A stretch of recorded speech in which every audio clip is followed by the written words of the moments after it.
150 anos do nascimento dele, né, essa temática aí da nossa semana pedagógica, e conseguimos montar uma mesa muito bacana com dois professores universitários e um palhaço, estudante da escola, palhaço dele, representante da linhagem do Benjamin, tá? Eu queria se apresentar como palhaço, então aqui, o palhaço dele está me sabendo. O que a gente vai fazer, a gente vai fazer aqui a dinâmica, né? 20, 30 minutos de fala, tá legal? Para cada um, 20 minutos, a gente faz 20 minutos de fala para cada um. Em seguida a gente abre para pergunta, para conversa, tá? Temos aqui o professor Daniel Marques, que é professor da UFBA, que está cedido, convênio na UFRJ, do Direção Teatral. Ele vai falar sobre a pesquisa dele, essa que vai se apresentar. Júnior Romel, que é o nosso, a nossa ternura, o nosso palhaço negro da Monte Pena, vai falar sobre a perspectiva, né, de ser um palhaço negro hoje na contemporaneidade, tem coisa bem bacana para dizer. E o professor Zeca Ligiero, que é professor da Unirio, do NEPA, né, que faz parte do NEPA, Núcleo de Estudos das Performances Afro-Ameríndias. Um núcleo de pesquisa muito potente na Unirio, vale a pena conhecer, tá? Então, mas vamos falar, cada um vai falar melhor sobre si, tá? Então vamos abrir, vamos começar com o Júnior, depois o professor Daniel, depois o professor Zé, tá? E aí? Mexendo mesmo, Júnior. Boa tarde. Boa tarde. Então, eu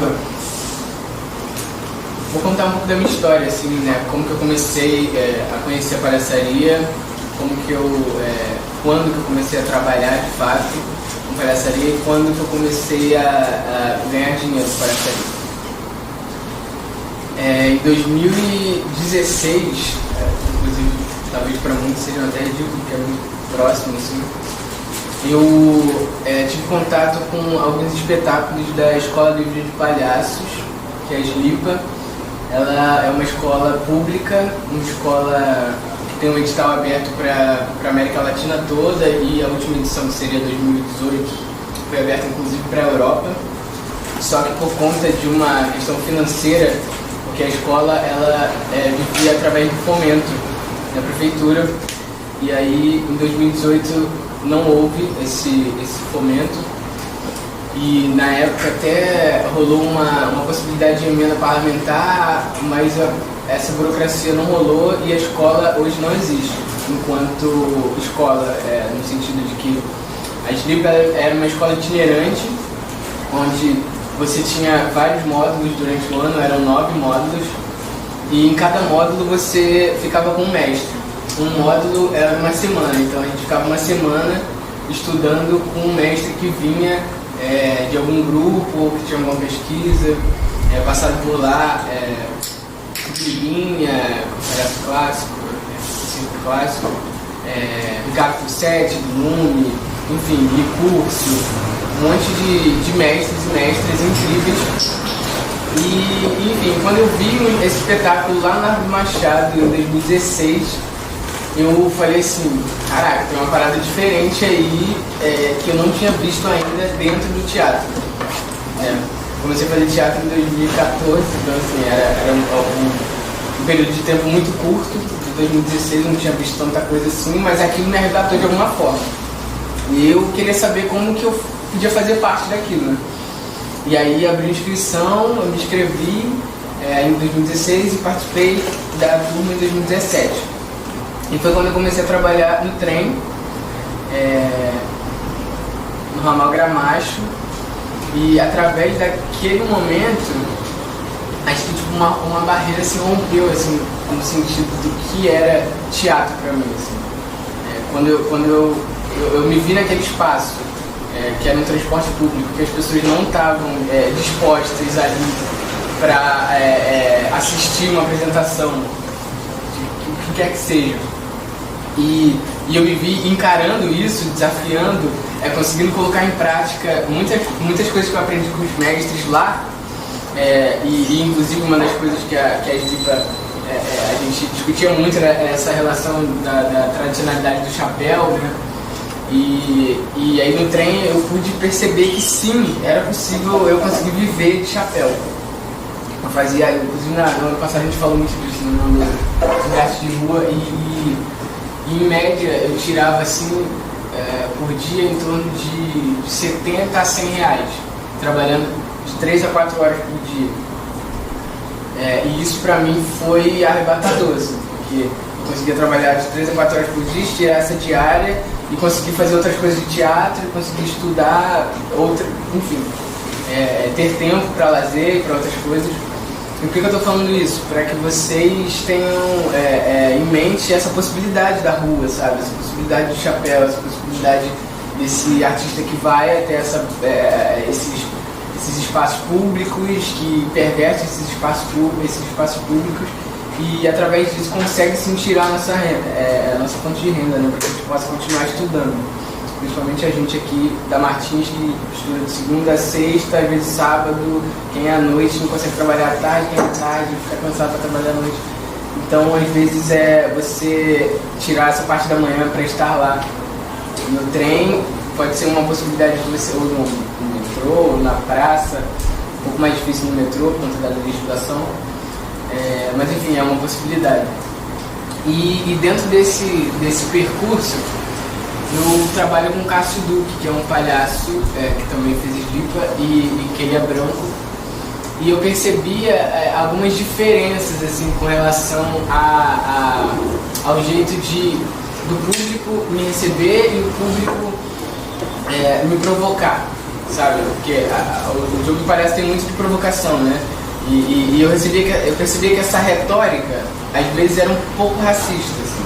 Ia para um lugar esse cabelo é peruca? Sacou? Sabe?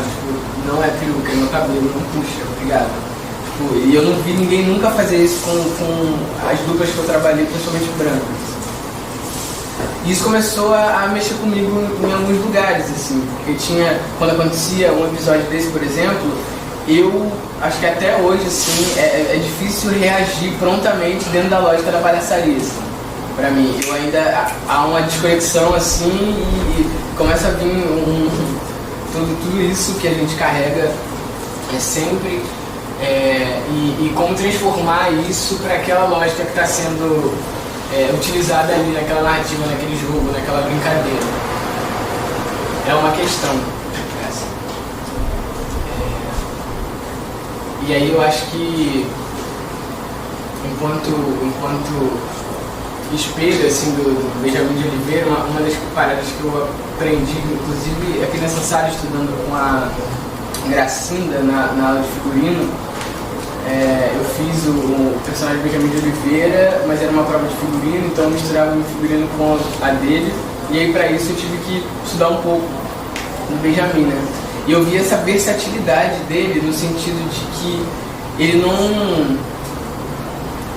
ele se virava, sabe? O Benjamin era acróbata, o Benjamin era músico, era cantor, era palhaço e por acidente, ele na real, a entrada dele no circo não foi para ser palhaço, assim, pelo que eu sei, até onde eu sei. E essa versatilidade, eu acho que se linka muito com esse lugar de que eu hoje trabalho, assim, porque eu faço palhaçaria e aí eu estou num grupo de teatro que também não tem muita ligação com a comunicidade e eu faço produção cultural também na minha área, quando eu digo minha área, na proximidade do meu bairro, para conseguir fazer com que aquele espaço se torne fértil para mais atividades artísticas e a gente faz malabares e a gente treina acrobacia e a gente...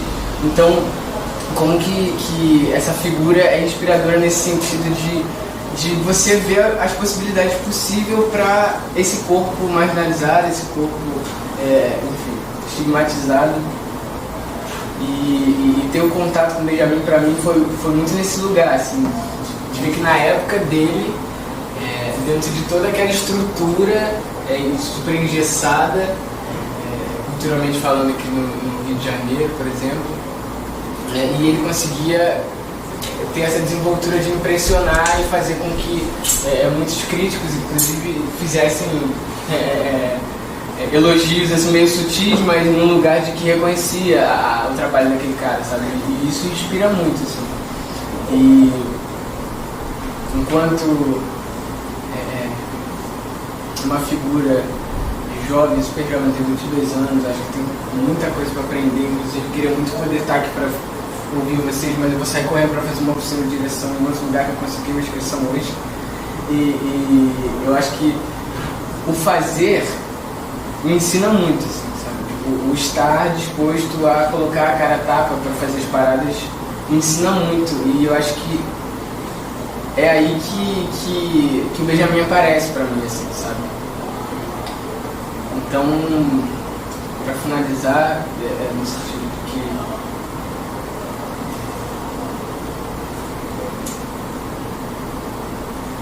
acho que é isso, assim.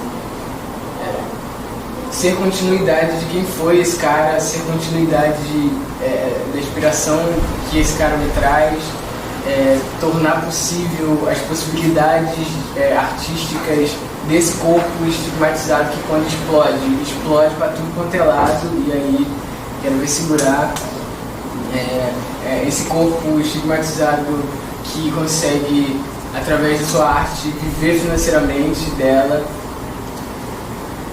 E eu acho que eu tô aqui mais para isso, assim, para de alguma forma servir de inspiração para alguns e para trocar mesmo, pra aprender, para trocar, para a gente conhecer um trabalho do outro.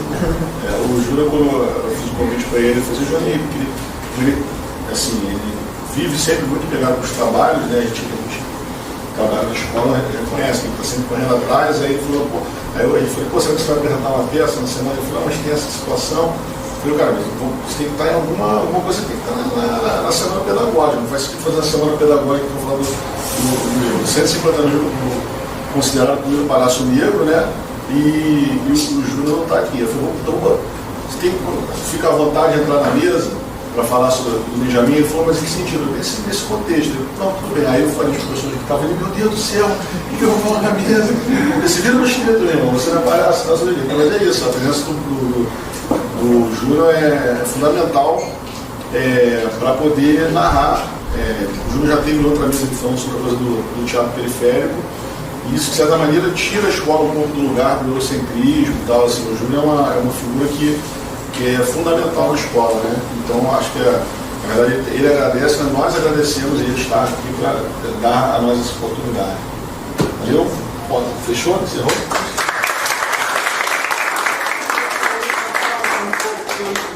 Omitindo coisas, né?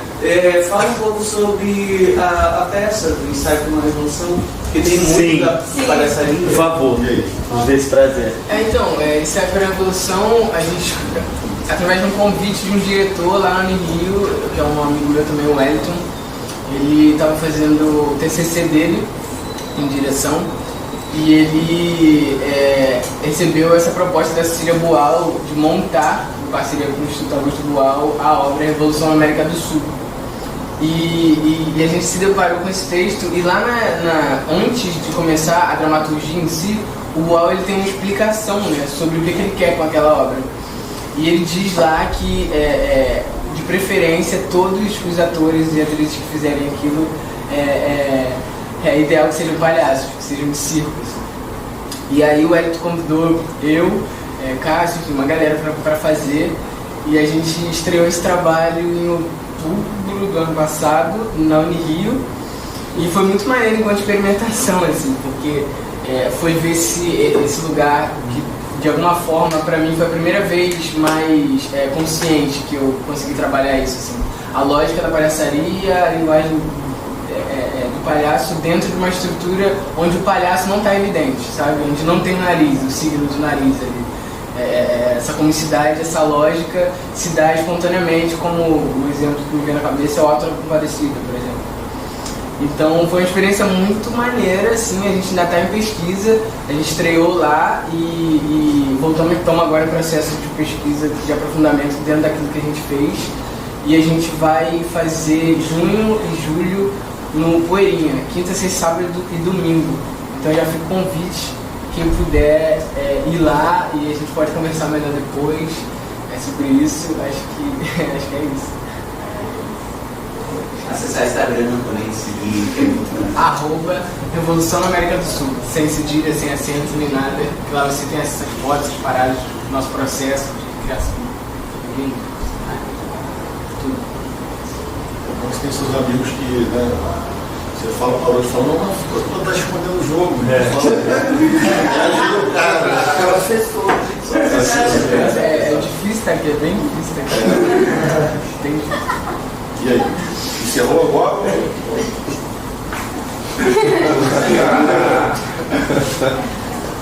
Então vou passar a palavra aqui para o professor Daniel Marques, da UFPA, que está envolvendo isso na UFRJ. Você apresenta, professor, melhor que você está melhor do que isso. Já me chamaram de muita coisa nessa vida de monstro, é a primeira. Então eu não sei se eu tenho que fazer alguma transformação. Vamos lá. E eu lembrei aqui que eu fui, não sei, agora não sei se para o bem ou para o mal, enfim, eu fiz a primeira comissão aí lá na FATEC em Puntino, conversar, verificar quais são as possibilidades. Eu, na época a gente achava, enfim, e eu ainda acho que foi uma boa escolha a Martins Pena ter sido acolhida numa estrutura maior, porque a gente era completamente mambembe, só faltava passar o chapéu. Inclusive eu era com um grupo de professores aqui que era chamado professor Caixinha. E assim, o que recolhia no mês, distribuía pelos professores. Então, num mês você podia ganhar R$300, no outro mês você podia ganhar R$1.000 e no outro mês você podia ganhar R$50. Era mais ou menos isso. Mas eu gostava muito de dar aula aqui, eu gostava muito da vivacidade dos atores daqui. E uma coisa que eu, na época, sentia em relação aos estudantes daqui, e que agora, de uns poucos anos para cá, eu sinto também na Unirio e na Cal, é que a discussão política está no dia a dia da instituição. Não sei se ainda está, mas para mim era muito importante pensar isso assim. E, né, você escolher ser ator num país como o Brasil, numa situação como estava, eu dei aulas que até 2000 e pouco, eu fui caçado pela Helena Severo, acho que foi caçado por ela, justamente por conta de uma disputa política. Ela obviamente não lembra mais disso, mas eu lembro. E achava que era importante isso, assim, e ainda acho isso. Acho que a gente tem que pensar sempre como artista, aqui no caso de formação de atores, mas no caso de formação de diretores, no caso de formação, sobretudo, de professores de teatro, né, nos cursos de licenciatura em teatro, de quais são as suas escolhas políticas. Você tem que saber muito bem, né, como é isso.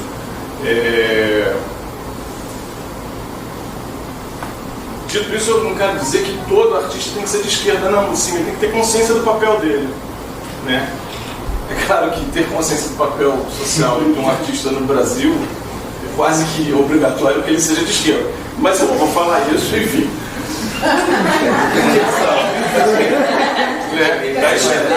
Vamos lá.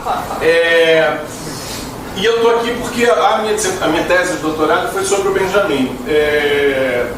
Eu escrevi entre 2000 e 2004 e também naquele momento a gente também, as discussões a respeito de performance negra ainda eram muito tímidas.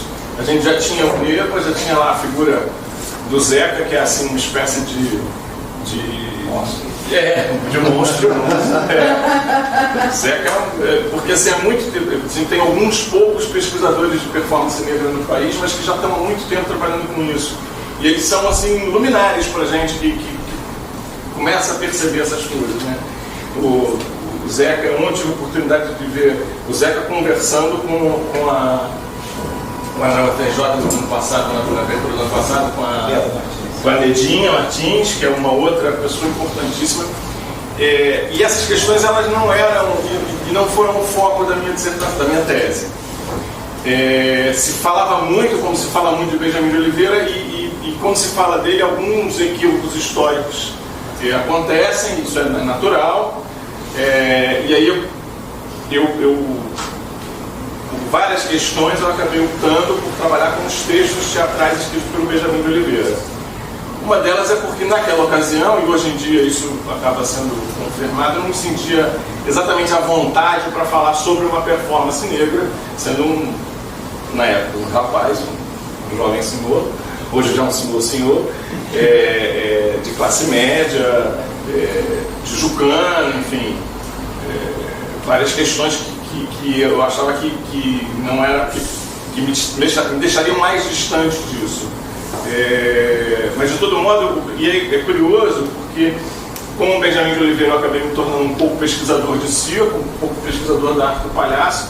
Conheço a Slipa é uma iniciativa incrível, né, do Richard e da Lilian. A Lilian, aliás, ex-aluna da escola, também formada pela Martins Pena, Lilian Moraes, Richard Righetti.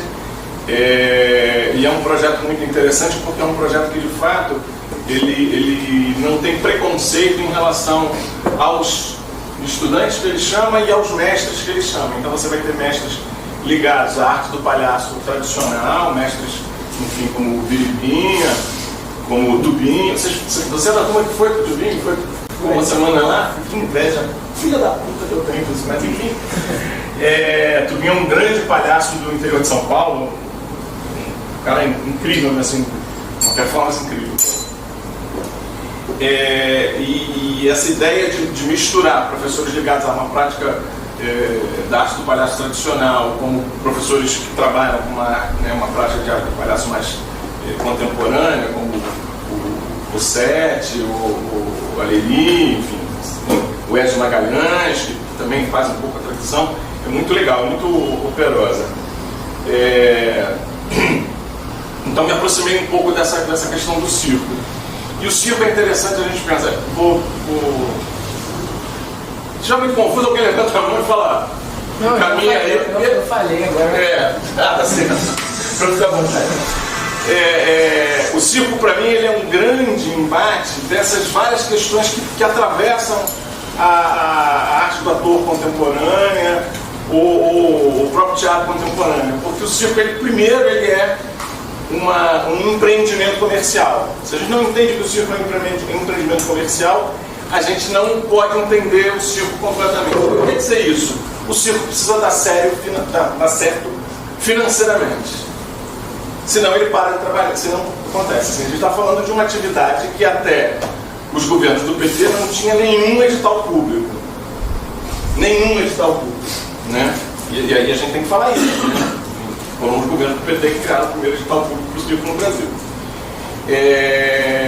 No final da vida do Benjamin de Oliveira, está na conclusão da minha dissertação, ele manda uma carta para isso em 1946, ele morre em 1954.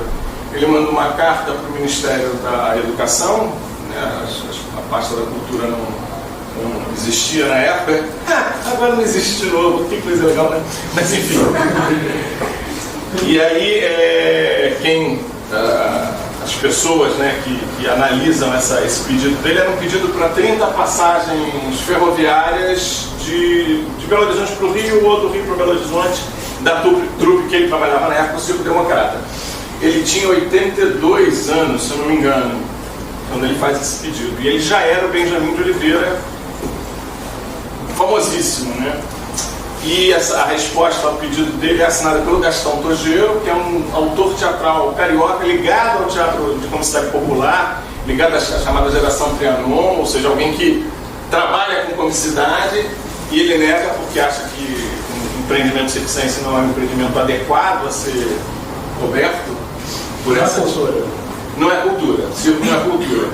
Ele assina e encaminha para um superior a ele, que é Carlos Drummond de Andrade, que fala que também esse tipo de atividade, apesar de todos os dois elogiam muito o Benjamin, apesar de tudo que o Benjamin fez, circo não é para ser contemplado por um edital que vise o engrandecimento, né, do país.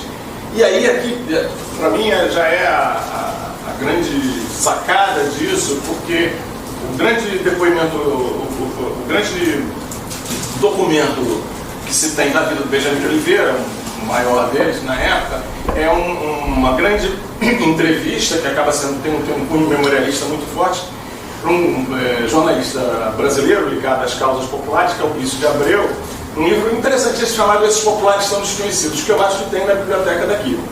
E esses populares são desconhecidos, o Brice de Abreu faz o perfil biográfico de várias pessoas que não teriam outro lugar para serem biografados, porque não participaram, por exemplo, dos processos de modernização da cena brasileira. Os processos de modernização da cena brasileira, eles têm um clave aqui, que todos eles são europeizantes, né? Quando alguém fala, o teatro moderno brasileiro começou na noite de 28 de dezembro de 1943, com a apresentação do Instituto Nelson Rodrigues, já está falando aqui. Só é moderno se tem um autor teatral e só está marcando o nascimento, que foi feito no Teatro Municipal do Rio e tal. E depois de 10 anos dessa iniciativa, que de fato a gente tem a concretização do teatro moderno brasileiro com o quê? Com o TVC em São Paulo. De novo, a gente está aqui, né, transitando, e você tem uma enorme gama de jornalistas, autores teatrais, músicos, que já faziam teatro moderno, só que não nomeavam de teatro moderno. Assim, a gente não teve a Semana de 22 no Rio, e graças a Deus, porque os nossos modernistas, eles estavam nas ruas, estavam cobrindo o carnaval, estavam falando mal do governo, ou falando bem do governo. E isso é interessante da cultura popular carioca, porque a cultura popular carioca é essa cultura de absorção, mas esse mercado, de novo, ele é negligenciado em nome de um grande saber, que é o saber branco, europeu, heteronormativo, né? Essa forma de ver o mundo e a cultura que não só negligencia seria até tranquilo, a gente tá boa, a gente lembra que está vivo, mas ele, na verdade, ele realiza epistemicídios com os outros saberes. Então, nesse sentido, o circo, para mim, é um grande local de briga mesmo. Assim. O circo está sempre brigando. E acaba estando brigando. E para a gente, que aprendeu também, por conta desse grande legado europeu, branco, heteronormativo, que o artista é aquele cara que é tocado pela musa, né, tocado pelos deuses, e vai fazer teatro, e aí ninguém se preocupa em dizer para você como é que você vai pagar seu aluguel, né, como é que vai comprar o leitinho para o filho no mercado. Ninguém fala isso. Se você não tem o menor problema em falar isso, o negócio é grana. A gente faz business. Então, o verbo que caracteriza a atividade circense é agradar. Você acabou de fazer um número, o circense mais velho pergunta para você, agradou? A plateia gostou? Isso é fundamental para entender. Isso não quer dizer que você seja subserviente à plateia, não quer dizer que você esteja abaixo da plateia, mas quer dizer que existe ali um impacto. E que a minha arte ela tem que servir a esse público. Também é um outro conceito complicado de entrar quando a gente recebe todo esse legado, né, sobretudo romântico, né, do romantismo europeu, né, assim, os padecimentos do jovem Werther, né, o cara morreu, poesias lindas, mas morreu com a amada. Amigo, numa boa, na boa, assim, se eu sou Van Gogh, eu prefiro morrer com 2 orelhas, né, assim, na boa, assim. Então, assim, morreu jovem, mas escrevendo carta para a amada. Esse conceito desse artista, o circo já fala assim, peraí, assim, né, não é bem assim, né, assim. Por isso que o circo tem, né, a trapezista de circo tradicional, todos trabalham com tela de proteção, porque assim, se eu morro é até menos pior. Se eu fico paraplégico, a minha família tem que me assumir. É isso, é sobrevivência. Então o circo ele coloca a nossa discussão num outro pacto. E ser sobrevivência também dá pra gente que está aqui batalhando pelas questões ligadas à cultura, que assim, a gente não tem que ter vergonha de discutir e tal, não tem que ter vergonha de ir atrás disso. Tem que sim discutir a Lei Rouanet, porque é uma lei que é complicadíssima, sobretudo para o artista. Vamos combinar, é uma lei difícil, até caiu ali, falando da Lei Rouanet, o cara até caiu. Nem que falei da Regina Duarte, rapaz. Mas enfim, então, nessa perspectiva que eu penso o Benjamin de Oliveira. E o Benjamin de Oliveira hoje, para mim, está ligado a uma possibilidade de não gosto de falar da minha atual pesquisa e tal, porque eu trabalho muito em função dos estudantes e tal, mas a minha atual pesquisa, né, sou pós-doutor, então tem que ter uma atual pesquisa. Eu estou tentando entender a figura do malandro, porque eu acho que a figura do malandro, sobretudo esse malandro carioca, ela tem essa potência assim. E aí, eu fiz um artigo há pouco tempo, o título do artigo é um trecho, né, é um verso, né, de uma música do Chico Buarque, que é: o malandro anda assim de viés. O malandro anda de viés, o malandro não anda de frente. Por que ele anda de viés? Porque se ele vai para um enfrentamento direto, ele se estrepa. E nesse sentido é que a potência para mim do Benjamin de Oliveira é essa, assim. Então, assim, ele foge com o circo, com cerca de 12 anos de idade, né? No meio lá, ele vai com um circo chamado Circo Sotero. Bom, vamos voltar. Ele nasce em Pará de Minas, em 1870, né? Está passando 50 anos. E os pais dele eram escravos domésticos. A mãe era uma escrava de predileção dos senhores, não sei exatamente como é que isso soa, né, para vocês, uma escrava de predileção, né, mas ela trabalhava dentro da casa grande. E o pai ele não gostava desse dado biográfico, mas é histórico, ele mesmo falava. O pai dele era capitão do mar, o pai dele trazia os negros fugidos. Então, assim, ele é de uma família dentro da fazenda, uma família que já tem uma certa vantagem, com muitas aspas em cima disso, né? E aí, com 12 anos, ele resolve fugir com o circo. E essa trajetória é interessante porque aí o pai dele se chamava Malaquias Chaves, então ele é de nascimento Benjamin Chaves. Mas o primeiro professor de acrobacia dele, um grande professor de acrobacia para ele, se chama Malaquias de Oliveira. Então ele passa a se assinar, ele faz um outro registro, né, como Benjamin de Oliveira. Aqui é legal a gente perceber, porque aqui a gente já começa uma estratégia de sobrevivência do Benjamin, mas que na verdade tem ecos com uma forma de ver o mundo que não se dá apenas por traços biológicos, e é uma forma de ver o mundo também africano, né? Assim, nas casas de santo você fala da sua mãe biológica, mas fala da sua mãe de santo, né? Assim, essas pertenças, elas não precisam passar por laços biológicos. Aqui para mim é o primeiro grande marco assim, do Benjamin como alguém que a gente pode tentar entender como ligado a essas performances negras. Quando ele descobre essa vida circense, ele também descobre que... Você avisa aí, que a vida do artista circense não se resume apenas à apresentação. Isso é um outro dado importante, porque quando a gente estuda o circo e pensa em escolas de teatro, acho que todo aluno de escola de teatro tinha que ficar um tempinho num circo, que assim, todo espetáculo está ligado também à sua atividade. Então, no caso dele, ele cuidava das vidas domésticas, né, tinha que cozinhar para a companhia, etc. Dos animais, né, naquela época ainda havia muitos animais no circo, e aprendeu os seus números. Só que ele descobre que no circo tem dificuldade, ele sotero, e descobre que a filha do dono fala para ele: vamos te vender. Ele tinha já 13, 14 anos, ele foge de novo. E aí nessa fuga, tem um dado, outro dado bonito de pensar nessa trajetória bonita. Vocês perdoem aqui o romance, né? Mas enfim, um dado significativo para a gente pensar é que ele é capturado por um fazendeiro. E aí ele fala: não, mas eu sou liberto, eu não sou forro. Não, mas você fugiu de alguma fazenda? Não, eu sou forro, eu sou de circo. Mas como assim de circo? Aí ele faz acrobacias, e porque ele é hábil nas acrobacias, o fazendeiro liberta ele, deixa ele sair, não prende ele. Aqui a gente tem um outro dado bonito para se pensar, assim. Um outro pertencimento que está sendo associado aqui ao Benjamin, que ele fala: eu sou de circo, eu não sou do circo tal, do circo Sotero, do circo tal, não, eu sou de circo. De novo, vida e obra artística se embaralham. E aí, de novo, é o circo que ilumina para a gente, assim, todo artista circense, ele tem um quê de artosiano. É indissociável a vida pessoal da vida artística, da vida profissional do artista circense.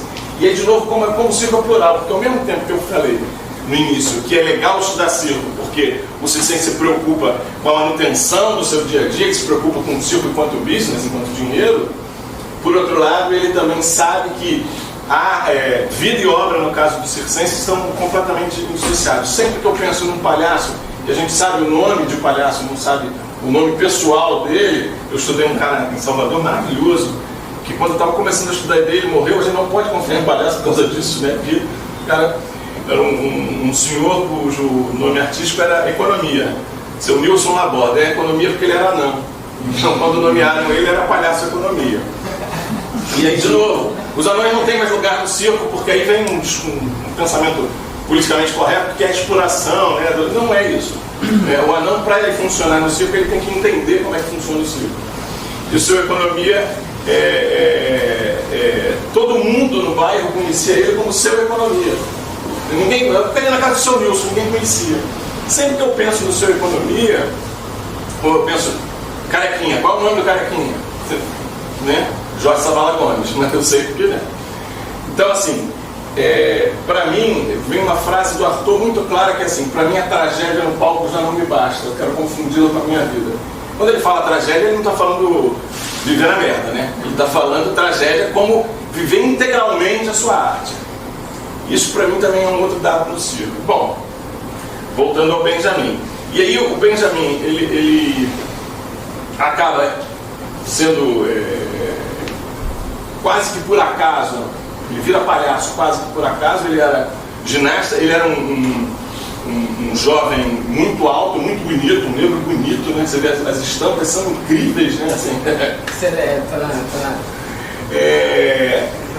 Tem muito material gráfico dele, porque os circenses faziam material para dar para vender no final da vida. Então autografava e vendia retrato e tal. Então tem muito material gráfico dele. Ele realmente era muito bonito, uma postura muito bonita, porque ele era acrobata, né? E ele tem que deixar de ser acrobata para ser palhaço, porque o palhaço da companhia estava doente. E ele, durante 1 ano e meio ele sofre reveses incríveis porque ele é um péssimo palhaço. E quando o palhaço da companhia fica são, ele passa a ser buscado do palhaço da companhia. Cara, isso é tão ruim, você vai entrar em cena com ele para ele brilhar. E ele aceita. E é isso que, né, o espetáculo funciona, então eu estou aceitando. Isso também é muito bonito da gente pensar, né, assim, a vaidade do artista circense, ela se condiciona, na maior parte das vezes, pela organização e pela sobrevivência do número. Então, assim, todo o legado circense que está presente na arte do Renato Aragão, todo ele foi um legado entregue pelo Dedé Santana. Tudo bem, hoje em dia o Dedé Santana, bem recentemente, só lembrei de você. A gente tem uma situação um pouco complicada com o Dedé Santana. Ele desmentiu que ele fosse lá por conta de reduzir a meia entrada. Enfim, não era isso que eu queria e tal, mas ele elogiou, ele acha o atual mandatário lá em Brasília legal. Cara, legal. Enfim, mas o Dedé Santana é um grande sucesso. Sim, para mim é um dos grandes mitos para mim do circo. Mas assim, o Didi é mais engraçado que ele. Então ele ensina para o Didi o truque do circo e ele é a escada do Didi. Dedé Santana, na verdade, talvez seja o maior. Dedé Santana não é escada, Dedé Santana é um elevador. Porque ele fazia escada para 3 ao mesmo tempo. Assim. Isso não é qualquer um que faz, né? E isso está dentro dessa lógica do circo. Não, se o Didi funciona como o primeiro palhaço melhor do que eu, então eu vou ser a escada dele. Se o Didi é o Augusto, eu vou ser o contra-Augusto numa boa, né? Então, de novo ali o Benjamin de Oliveira. Eles acabam chegando, a trupe, ele passa por várias trupes, ele acaba chegando, estreando no Rio. Nas semanas de estreia, o circo está montado em Cascadura. Alguém avisa aí? E aí ele se apresenta. Vejam vocês que detalhe legal. O circo está montado em Cascadura e ele se apresenta para um cara que gosta muito de apresentar a performance dele.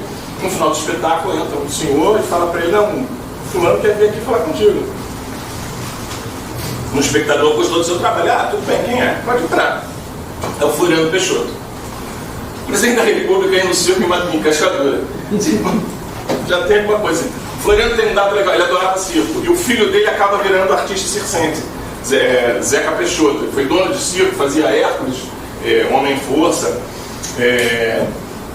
E aí, por conta lá também, de novo, de uma casualidade, o circo do Benjamin de Oliveira, o circo do Comendador Caçamba, que era o dono do circo, é transferido para a Praça da República. A configuração é toda muito diferente do que é hoje aqui, né? Não tinha a Avenida Presidente Vargas, então a Praça da República ia até ali o Palácio do Itamaraty, não tinha aquela coisa bonita que é o Ministério Exército, do lado também aquela outra coisa linda, que é a Santana do Brasil, as coisas não tinham na época. O Palácio ia até a Praça da República, então, até em frente ao Palácio do Itamaraty, que era a sede do governo. E com isso o Benjamin vira um grande astro mesmo. Assim. Não é exatamente falar, virou um grande astro da noite para o dia, não é verdade, assim, ele vira um grande astro e começa a ser o chamariz da bilheteria do Spinelli. Você vê, é fácil de consultar agora na Biblioteca Nacional, acho que inclusive está tudo online, os anúncios do jornal de 1902, 1903, 1904, o Benjamin é o grande nome. E aí se diz, né, que ele é o primeiro palhaço negro, não é exatamente isso. O primeiro registro de um palhaço negro que a gente tem é um cara chamado Chocolat, de uma dupla chamada Futi e Chocolat. Tem um filme, tem uns 5 anos, bem interessante sobre essa dupla. O Futi e Chocolat, eles criam as estruturas da dupla cômica fundamental, que na verdade existe, né, desde que a gente anda para frente já tem dupla cômica. Mas mais ou menos organizada, pelo menos desde as comédias de Aristófanes.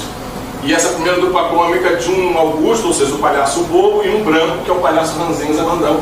No caso ali, o Chocolat era o Augusto e o Futi, o branco.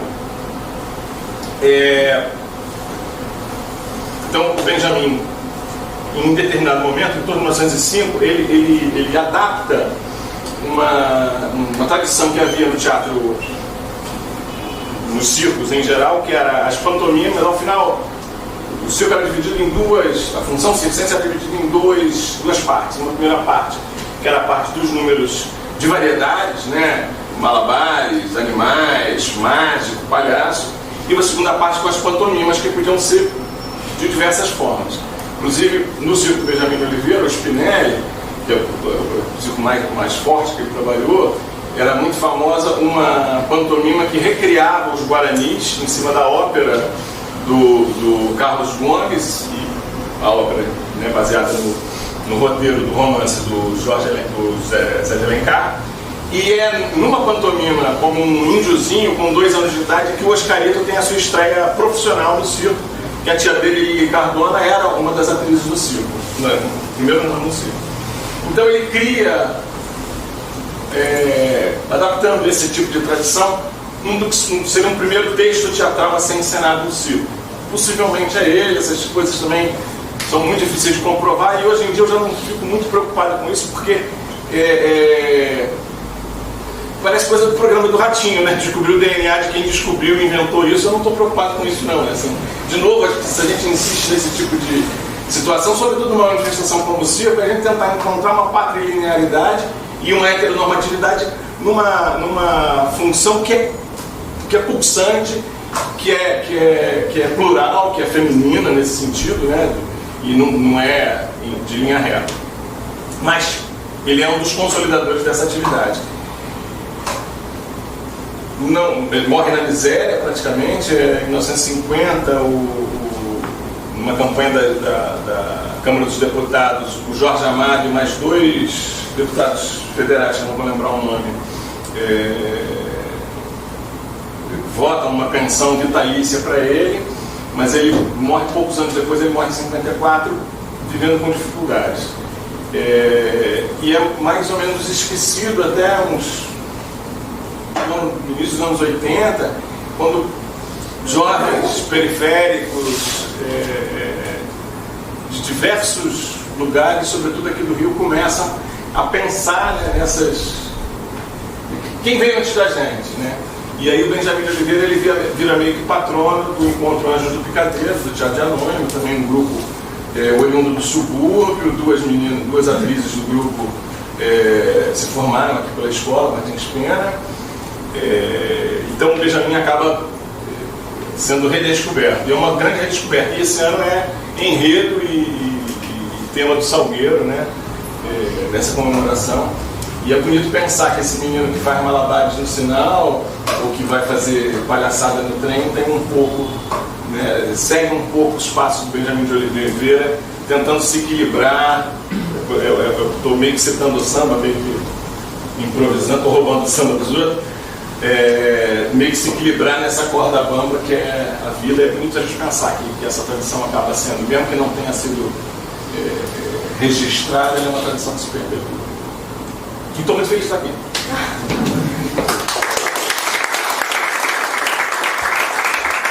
Boa tarde a todos. É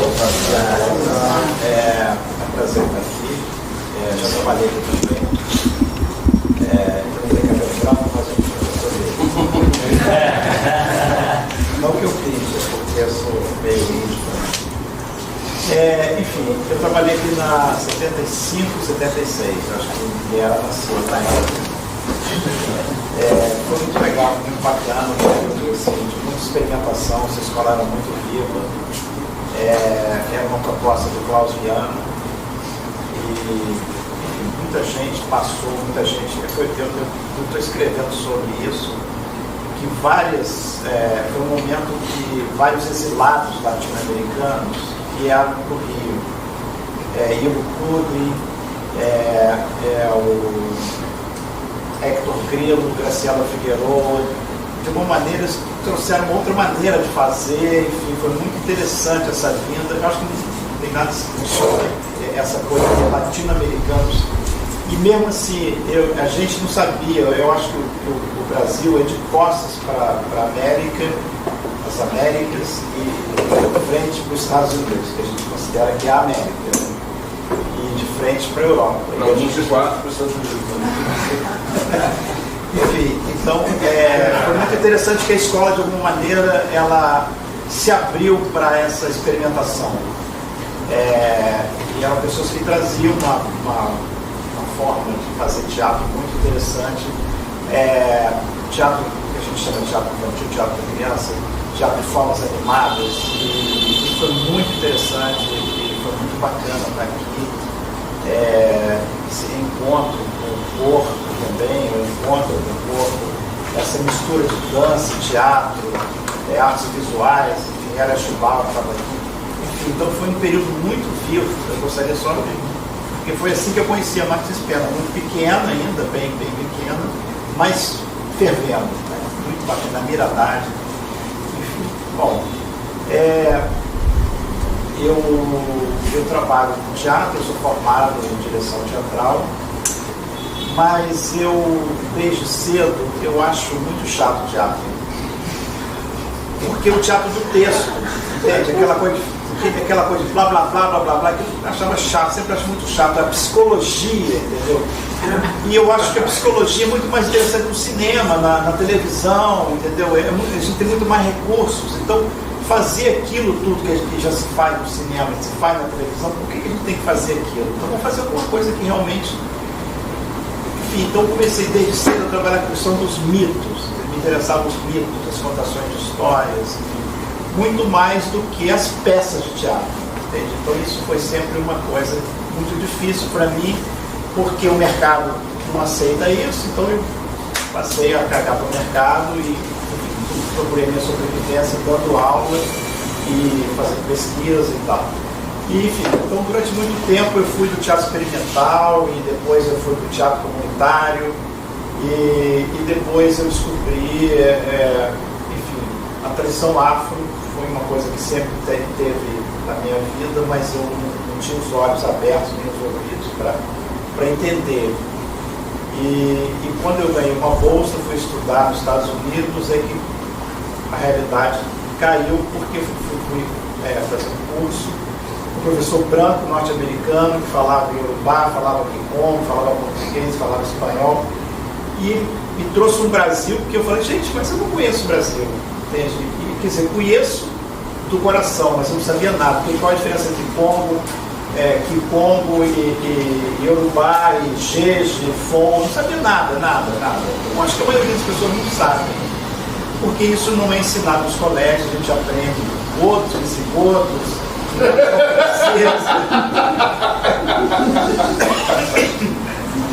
gente não sabe nada sobre os guaranis, a gente sabe sobre a França, sobre a guerra da secessão nos Estados Unidos, então a gente não sabe nada. Então, quer dizer, foi para mim, quando eu fui fazer o mestrado, ganhei uma bolsa Fulbright, e aí sou muito grato, porque a CAPES deu essa bolsa, foi muito difícil conseguir essa bolsa, fiquei um ano trabalhando, estudando inglês com headphone, ganhei a bolsa, mas não fui porque eu não sabia falar inglês. Meu inglês era awful. Fui reprovado. Ela falou assim, tente o ano que vem. Eu tentei, fiquei. Consegui, fui para Nova York e fui trabalhar no departamento de Performance Studies. E aí fui trabalhar, tive a sorte de ser orientado pelo Richard Schegner, que é um dos pioneiros do estudo da performance. E quando eu cheguei lá, eu tinha uma aula que tudo era estudo da performance. Eu falei, pô, mas tudo é performance? Tudo é performance. Teatro, dança, político, tudo. Então ele tinha um everyday life performance, performance do dia a dia. Então, a partir daí eu comecei, quando eu voltei para o Brasil, consegui fazer um concurso de novo para a Unirio. Eu estava em Uberlândia, também fiquei 6 anos em Uberlândia, trabalhando lá, foi um período muito bacana. Não vou contar a minha história toda, porque eu já tenho 60 anos, você vai chegar no Benjamin. Não, mas assim, se vocês terem uma ideia, como é que eu chego no Benjamin, entendeu? Aí quando eu voltei para a Unirio, quando eu fiz concurso para a Unirio, eu fiz concurso para trabalhar com os atores que não conseguiam trabalhar com os diretores. Ou seja, os atores que não eram selecionados pelos diretores. Então, quer dizer, aqueles atores que não eram muito bons e tal. Só que eu peguei Vilma de Mello, porque não tinha personagem negro, entendeu? Todos os personagens eram europeus, então a ideia também era o Chekhov não podia ter negro, porque na Rússia não tem negro, entendeu? Tennessee Williams também não tinha negro, só branco, só os branquinhos que trabalhavam. Então eu tinha um elenco que tinha 3 negros, entendeu? Então a primeira protagonista negra foi a Vilma de Mello no meu espetáculo. Quando eu cheguei foi um choque, porque eu montei um espetáculo chamado enfim, é um texto de uma mulher falando sobre uma mulher negra que está em processo de suicídio. Palácio das Ilusões de uma Negra. E, enfim, então, isso foi uma revolução na escola, quase foi expulso, enfim, pelos meus próprios colegas, porque, enfim, estava... Mas eu já estava ali em processo de querer trabalhar com a negritude, trabalhar com umas questões afro. E aí fundei o NEPA e tal. E aí chego no Benjamin através de um texto do João Siqueira, um texto de mais ou menos 100 páginas, que ele começa escrevendo uma peça, e à medida que ele vai fazendo a pesquisa, vai virando monografia. Ele esquece o diálogo, e depois no final não tem mais diálogo nenhum, entendeu? É só materiais. Ele morreu, não montou a peça. Eu tinha esse material. E comecei a trabalhar com um bando de atores lá, dentro da minha prática de montagem, porque a minha atividade lá na Unirio era trabalhar com prática de montagem. Então o processo foi um pouco assim. Comecei a trabalhar e comecei a pesquisar essa vida desse homem. E aí foi isso tudo que o Daniel contou. Eu acho que exatamente foi descobrindo o mundo do circo, e os atores também não têm treinamento de circo no teatro, e eu acho um absurdo isso. Então foi muito interessante. Chamei o Fernando Neder, que tem uma relação com o circo, para vir dar aula de circo. Os atores, tinha uma parte de teatro de revista também que a gente começou a resgatar, porque o Benjamin, em determinado momento, ele utiliza materiais de teatro de revista. Porque o Benjamin é muito interessante, é extremamente criativo. E quando descubro também a tese do Daniel, foi super útil para entender que o Benjamin, ele era também um intelectual, ele se tornou um intelectual, porque ele tinha opiniões sobre várias coisas da vida. Não era simplesmente um artesão do circo, não, ele criava as suas próprias coisas. Então foi muito interessante descobrir esse artista, né, versátil.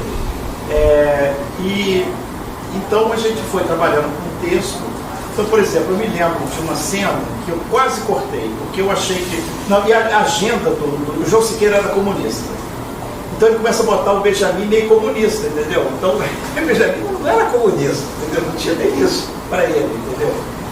Então a gente começamos a ver como é que o autor também um pouco vai distorcendo a vida do Benjamin. Então eu senti vontade de pesquisar mais o material do Benjamin, como ele era. que é muito difícil também. Mas aí o texto da Hermínia, Circo Teatro, foi publicado, então a gente ganhou um novo fôlego e fomos mudando o texto e construindo um texto novo. Aí tinha uma cena do João, que eu quase cortei, que era a cena da namorada do Benjamin. Então, no momento que o Benjamin descobre, ele quer fugir do circo, e aí ele, porque teve uma fuga do circo também, que o dono batia nele, e ele resolve fugir com um bando de ciganos. Os ciganos é que tentam vender ele. E aí ele catita, ele chega, catita, vamos fugir. Vai fugir como, Benjamin? Vamos fugir. Mas nós somos negros, a gente não tem para onde ir. Não, eu vou fugir com ciganos, vou fugir essa noite e tal. Então tinha essa cena, eu falando assim, mas isso aí é um romantismo do João Siqueira, entendeu? Essa catita não existiu, entendeu? Quase cortei a cena. Aí um bolsista de iniciação científica trouxe uma entrevista do Benjamin, que ele conta a seguinte história, parece também cena de circo e teatro. Benjamin conta então o seguinte: eu estava no meu camarim quando o menino veio e gritou, seu Benjamin, e uma senhora, ele falou assim, pode deixar entrar. Aí ele chega mais tempo assim, mentira, não, pode deixar entrar. Aí ela entra e aí ela fala, Benjamin. Aí ele fala, estou reconhecendo essa voz. E ele já está meio sério, fica perto que eu quero ver você. Aí ele fala, Catita, é você. Aí ela vem, ele vai querer abraçar ela, fala, não, Benjamin, não. Benjamin, eu demorei muito para poder te encontrar. E aí ela conta a história que eu devia ter fugido com você, Benjamin. Porque muito tempo depois apareceu um homem muito distinto e tal, que se enamorou de mim. E então ele quis casar comigo, eu casei com ele, mas eu vivia sempre muito triste. E num dia ele chegou para mim e disse, por que você está assim? Você gosta de outro, né? Ela falou, sim, eu gosto de Benjamin. E aí esse homem se esfaqueou na minha frente, Benjamin. E desde então eu saio pela vida. Então, quer dizer, ela virou mendiga, entendeu? Quer dizer, é uma história super trágica. Então, muito interessante exatamente esse processo de trabalho, que eu gosto de fazer, de criar a peça com um grupo, e através desse processo a gente vai, pesquisando os materiais. No caso, eu tentava encontrar essa estética do Benjamin, como que era. Então, por exemplo, tinha no João Siqueira, ele começava o Benjamin criança pedindo a avó para contar uma história da África. E o João colocou uma mitologia africana, mas totalmente assim, meio... Como eu já estava pesquisando cultura africana, já tinha publicado alguns livros sobre tradição africana, eu coloquei o mito de Exu, que eu achei que é a ideia da transformação, né? O Benjamin é a própria transformação, todo o processo dele, né? E aí a avó conta a história do Exu, mas eu aproveitei também a ideia do João Siqueira, que quando o Benjamin está morrendo, ele está já cego, a avó vem buscá-lo, né? Um pouco a ideia também do Céu Mil Dois Corações, que é uma peça de circo, uma peça que eu assisti na minha infância, que tem um pouco essa ideia desse encontro do sobrenatural, né? E o João, mais ou menos, ele insinua que a avó é uma lembrança dele, mas eu coloquei a avó. E aí, no caso também, eu junto a dança e tal, enfim, que a avó, coloca a avó como uma sacerdotisa do candomblé, que vem dançando e tal. Eu acho que a gente pode tentar ligar aqui, que eu acho que tem um trechinho aí, não sei exatamente se quem conseguiu captar. Bom, então assim, o processo eu trabalhei com os atores, assim, eram mais ou menos 15 atores, tinham 2 atores negros e todo o elenco era, enfim, não era negro. E aí foi muito legal, a gente foi lá em Pará de Minas, até ganhamos um festival lá também. Levar o Benjamin em Pará de Minas é para mim um festival, né? E aí foi muito legal. Ficamos assim praticamente um ano trabalhando, mostrando o espetáculo. E teve uma coisa bonita também, que foi, esse dia eu não estava lá, que foi a Elza, que é minha colega, Elza Andrade, ela falou, poxa Zeca, que legal que o pai do Marcos, que é o Marcos Serra, que é o ator principal, ficou muito emocionado. Eu vi que ele estava chorando o tempo todo da peça. Depois ele foi lá abraçar e tal. Eu falei, não era o pai do Marcos, era o neto do Benjamin. E aí foi lindo também, porque depois ele foi ver de novo, ele apresentou o espetáculo outro dia, ele foi ver de novo.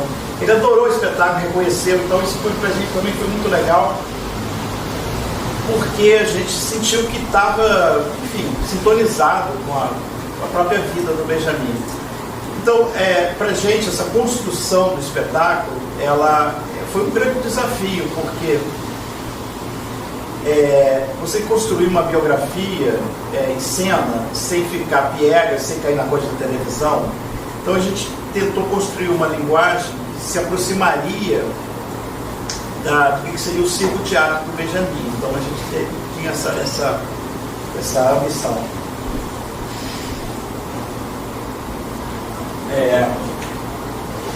Bom, tem mais uma coisa que eu queria falar.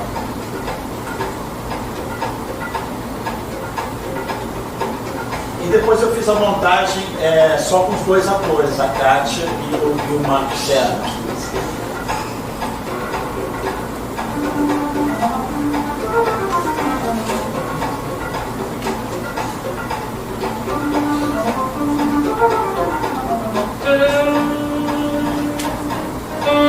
São Marcos e a Kátia Costa.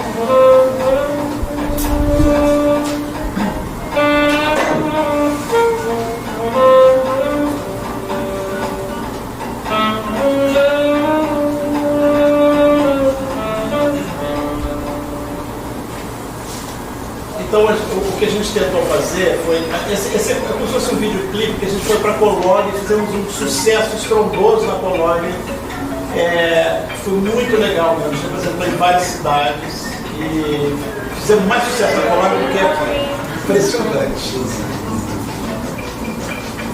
E aí eu adaptei a peça para duas pessoas, né? Então, Marcos e Kátia, eles contavam a peça, contavam a história e faziam, contavam e faziam.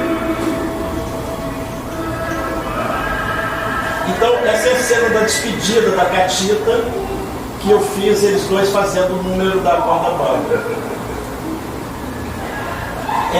Aí o Guarani eu inverti, o Benjamin faz a Ceci e a mulher faz o...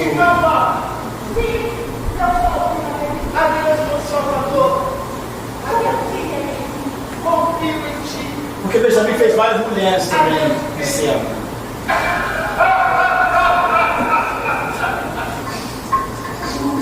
Essa é a única foto que aparece com a avó, então quer dizer, a gente também caracterizou a avó a partir dessa foto. Isso é quando a avó vem pegar o Benjamin, ele já está cego, e ele tem um flashback dele criança. Então, aí eu tentei trazer também toda a ambientação afro, quer dizer, toda a ideia de uma estética que não seja eurocêntrica, embora a gente trabalhe com elementos eurocêntricos também.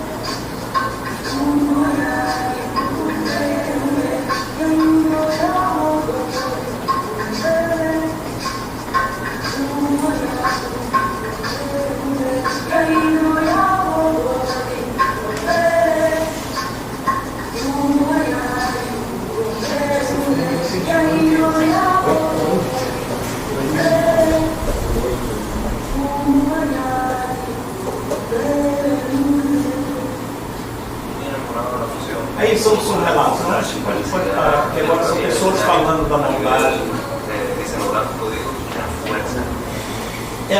Porque foi um impacto principalmente para as populações negras, porque elas viram um Brasil que não estão acostumadas, porque o que a gente exportava até 2009 É o Brasil branco, né? A não ser no carnaval, que aparecem as passistas e tal, aquela sensualidade, aquela coisa né, made in Brasil para exportação, mas não conhecia a cultura negra, né? A cultura negra até hoje é muito pouco falada, é pouco conhecido, né? Então, eu acho que além do Daniel falou, dessa relação da gente procurar para os atores, essa vivência do circo, que é tão rica, né, tão importante, a gente procurou essa aproximação do trabalho corporal. Aí, no caso, é o que eu venho investigando, agora com o meu trabalho mais recente, que são sobre os palhaços sagrados, que é o indivisível trio, cantar, dançar, batucar, né, que é uma máxima de um filósofo do Congo chamado Foucault, que ele diz que a performance africana se caracteriza por um trio que é indivisível. Onde tem o cantar, tem o corpo e o batucar. E onde tem o cantar e o batucar, tem o dançar. Então, quer dizer, e aí eu acrescentei uma coisa do griot africano, que é o contar. Então, o trio virou quarteto. Então, é dançar, cantar, batucar e contar. Então, atualmente, eu estou fazendo um trabalho sobre um palhaço sagrado afro-ameríndio. Então, a gente tem um espetáculo que a gente está apresentamos no ano passado. Assisti E é isso. E também, sim, eu publiquei no ano passado um livro meu também,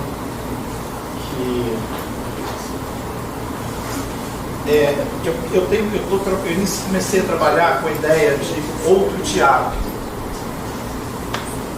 Esse outro teatro seria um teatro que não se caracteriza pelo texto, que não se caracteriza pela psicologia da cena. É um teatro que poderia ser ameríndio, poderia ser afro, como poderia ser da Ásia. Porque são teatros que não têm essa grande importância da psicologia dos personagens, narrativa tradicional, né? Então, e aí, esse outro teatro, ele também poderia ser as performances. Então, eu tenho esse grande projeto, chamado Outro Teatro do Ritual, a Performance, que é um livro que não foi publicado. Mas eu comecei a analisar também, nesse livro, o que é o teatro dentro do ritual. Então, eu fiz uma pesquisa na África, fiz a pesquisa em alguns países das Américas, América Latina. África, eu fui para 4 países, enfim, durante 5 anos, 8 anos, 6 anos. E aí acabei, tentei trabalhar o conceito que seria o teatro das origens. Quer dizer, não que é um teatro que vá, a origem está relacionado à Gênesis, não. Eu penso que é um teatro que fala da sua origem. Não interessa qual é a origem. Por exemplo, existe só uma origem. Então, são teatros que remetem a mitologias originais, de cada comunidade. Ele chama-se Teatro das Origens. Se vocês quiserem dar uma olhada. Então, assim, para concluir, eu penso assim, foi interessante essa convite para cá, para refletir sobre Benjamin. Eu tenho um artigo também que eu não publiquei ainda, que eu conto essa experiência da construção do espetáculo. Eu acho fascinante a figura do Benjamin, porque ele me parece que é uma pessoa contraditória. Isso é muito interessante. Geralmente a gente elimina os personagens contraditórios e a gente tenta ver o personagem como um bloco só.